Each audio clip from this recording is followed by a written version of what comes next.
Ron Mark. Thank you, Mr. Speaker. Well, what a load of absolute drivel this House has been subjected to over the last 40-odd minutes, Mr. Speaker. All of the assertions coming from Te Ururoa Flavel and from the government members about what New Zealand First did or didn't say will all be disproven quite easily if I tabled my phone and the records that are contained in it, Mr. Speaker. So let's be clear, Mr. Speaker. The National Party and its Klingons have the numbers to vote to go into urgency or extended hours at any day, any time that they like, whether or not it suits us, they have the numbers. The National Government and its Klingons have the numbers to pass the treaty settlement bills without New Zealand First 12 votes. Between them, they have 64 plus Labour in support. They don't need us. They can do what they like. And the third point is, if these bills were so important to the National Party, they would have had their full muster of MPs and ministers in the House for Thursday and Friday. They would have moved extended hours as they had planned. They would have had the debate, had the vote, passed the bills. And here's the fourth point. If they knew so many iwi were coming to attend those hearings, to attend the House, why did they not stick to their game plan and carry on? Well, we know why, because the email trail proves it. They had all these leave applications and they wanted people to go off on leave. Well, that's not our issue. If the government finds the treaty settlement bill so important, then why isn't the entire government here to see them through and to join in the celebration with iwi? But here's another point. A couple of press releases have come out from the drama queens, Jerry Brownlee, Chris Finlayson, and supported by that gangster lookalike Marama Fox on TV last night. And what do they say? They accuse New Zealand First... Order.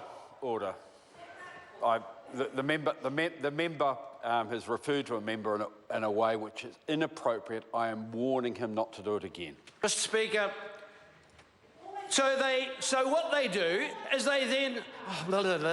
Miss Anne Tolley, there she goes. So, Mr. Speaker, they have said a number of things in press releases a bit just simply inaccurate.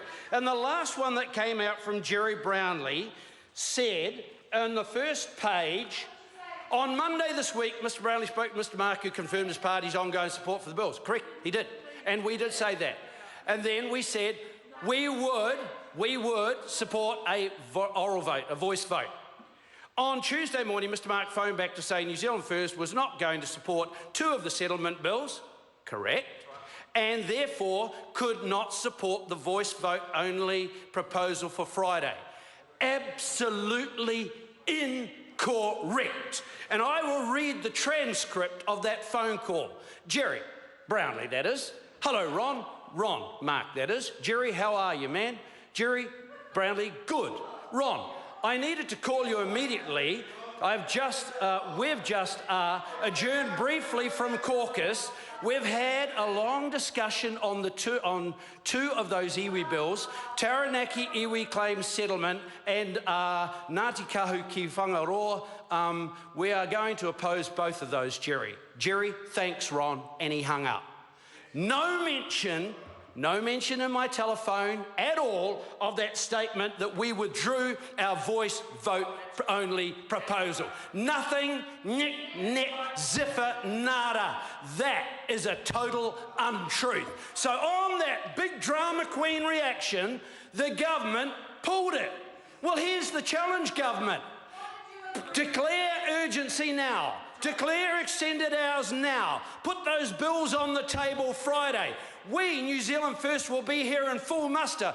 We don't care if all you guys are taking an early break and you've got your kids pulled out of school so you can start your holiday early. We don't care. We'll be here.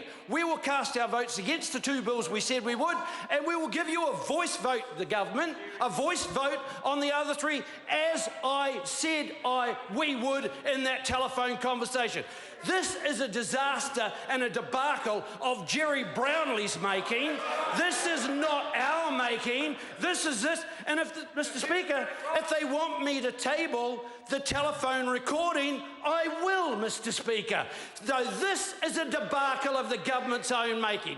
This is an indication of their incompetence, their stupidity, and actually their disrespect to Māori, because they never had any intention of sitting here on Friday and seeing those bills through as a government in support of those iwi who they now claim they mourn for. Give me a break, you most sincere, pathetic government. I just have no time for you, and nor does New Zealand First.